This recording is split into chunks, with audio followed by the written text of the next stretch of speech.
আগ্নেয়াস্ত্র মামলায় বিজেপির নন্দীগ্রাম ৩ মণ্ডলের সভাপতি শুভেন্দু অধিকারী ঘনিষ্ঠ শ্যামাপ্রসাদ মাইতিকে পুলিশ গ্রেপ্তার করেছে।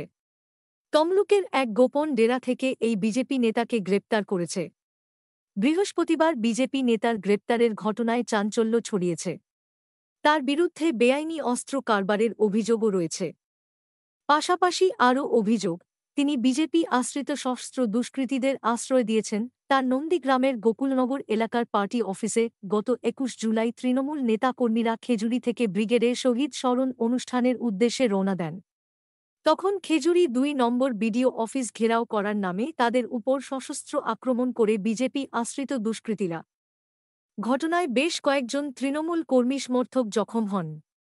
সেই ঘটনায় খেজুরির শেরখানচকের চন্দন কোলা নন্দকুমারের সহদেব দাসের নাম মূল অভিযুক্ত হিসেবে উঠে আসে। এই ২ অভিযুক্তকে শ্যামাপ্রসাদ মাইতি তার গোকুলনগরের বিজেপি পার্টি অফিসে লুকিয়ে রেখেছিলেন বলে অভিযোগ। গোপন সূত্রে খবর পেয়ে পুলিশ আগেই তাদেরকে ওই দলীয় কার্যালয় থেকে গ্রেপ্তার করেছে।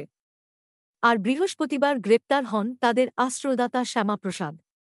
খেজুরি ২ নম্বর ব্লকের তৃণমূল কংগ্রেস সভাপতি শ্যামল কুমার মিশ্র জানান, ধৃত দুষ্কৃতীরাই পঞ্চায়েত ভোটের সময় খেজুরি এলাকায় ভোট লুটপাট করেছে। তাদের বেশ কয়েকজন এখনও গা ঢাকা দিয়ে রয়েছে। সেই দুষ্কৃতীদের পৃষ্ঠপোষক শ্যামাপ্রসাদ একদিন গ্রেপ্তার হবে জানতাম। বৃহস্পতিবার তাই ঘটল।